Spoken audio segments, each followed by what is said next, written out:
ನಮಸ್ಕಾರ ಎಲ್ರಿಗೂ, welcome back to our channel. ಇವತ್ತು ಒಗ್ಗರಣೆ ಹೆಂಗೆ ಹಾಕೋದು ಅಂತ ತೋರಿಸ್ತಾ ಇದ್ದೀನಿ.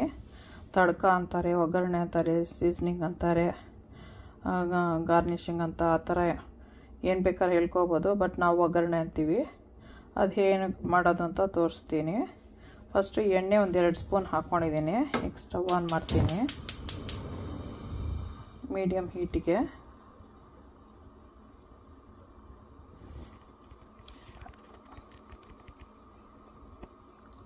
ಅದಕ್ಕೆ ಸಾಸಿವೆ ಬೇಕು, ಒಣಮೆಣಸಿನ್ಕಾಯಿ, ಇಂಗು, ಕರಿಬೇವು ಸೊಪ್ಪು. ನಂದು ಕರಿಬೇವು ಸೊಪ್ಪು ಸ್ವಲ್ಪ ಒಣಗ್ತಾ ಇದೆ, ಬಟ್ ಆದರೂ ಹಾಕ್ಬೋದು.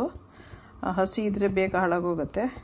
ಇದನ್ನು ಹಾಕಿಟ್ಕೊಂಡ್ರೆ ಬೇಗ ಬೇರೆ ಏನೇ ಸಾರು ಪಲ್ಯ ಎಲ್ಲ ಮಾಡಿದರೆ ಮೇಲ್ಗಡೆಯಿಂದ ಹಾಕ್ಬೋದು, ಚಟ್ನಿ ಆ ಥರದಕ್ಕೆಲ್ಲ. ಇವತ್ತು ಸ್ವಲ್ಪ ಮಾಡ್ತಾಯಿದ್ದೀನಿ. ಮೋಸ್ಟ್ ಆಫ್ ದ ಟೈಮ್ ನಾನು ಜಾಸ್ತಿ ಮಾಡಿ ಇಟ್ಟಿರ್ತೀನಿ. ಅದನ್ನು ಹಾಗೆ ಹಾಕ್ಕೊಂಡು ಹೋಗ್ತಾ ಇರ್ಬೋದು. ಮಾಡೋದು ಹೇಗೆ ಅಂತ ತೋರಿಸ್ತೀನಿ. ಸಬ್ಸ್ಕ್ರೈಬ್ ಮಾಡಿ, ಲೈಕ್ ಮಾಡಿ, ಶೇರ್ ಮಾಡಿ, ಬೆಲ್ ಐಕಾನ್ ಒತ್ತಿ. ಕೊನೆಯಲ್ಲಿ ಮರ್ತೋಗ್ಬಾರ್ದು ಅನ್ನೋದಕ್ಕೆ ಈಗಲೇ ಹೇಳ್ತಾ ಇದ್ದೀನಿ. ಸಾಸಿವೆ ಹಾಕ್ತೀನಿ. ಈಗ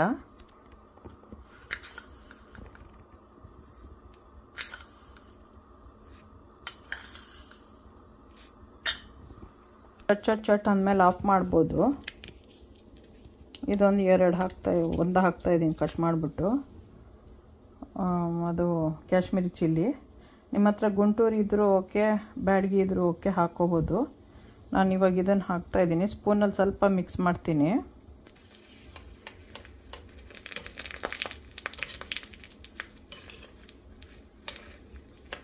ನಾನು ಆಲಿವ್ ಆಯಿಲ್ ಹಾಕಿದ್ದೀನಿ. ನಿಮ್ಗೆ ಯಾವ್ದು ಬೇಕೋ ಹಾಕ್ಕೋಬೋದು. ಕೊಬ್ಬರಿ ಎಣ್ಣೆ ಹಾಕ್ಕೋಬೋದು, ಕಡಲೆಕಾಯಿ ಎಣ್ಣೆ ಹಾಕ್ಕೋಬೋದು, ವೆಜಿಟೇಬಲ್ ಆಯಿಲ್ ಹಾಕ್ಕೋಬೋದು, ಯಾವ್ದು ಬೇಕಾದ್ರೂ ಹಾಕ್ಕೋಬೋದು. ಈಗ ಚಟ್ ಅಂದಾಯಿತು. ಇವಾಗ ಏನು ಮಾಡ್ತಾಯಿದ್ದೀನಿ ಅಂದರೆ ಕರಿಬೇವು ಹಾಕ್ತಾಯಿದ್ದೀನಿ. ಸ್ಮಾಲಾಗಿ ಕಟ್ ಮಾಡ್ಕೊಂಡಿದ್ದೀನಿ. ಅದಕ್ಕೆ ಆಫ್ ಮಾಡ್ಕೋಬೋದು. ಆಫ್ ಮಾಡಿದ್ಮೇಲೆ ಇವಾಗ ಹಿಂಗೆ ಹಾಕ್ಬೋದು. 1-1.5 ಸ್ಪೂನ್ ಅಷ್ಟು ಹಾಕ್ತೀನಿ ನಾನು.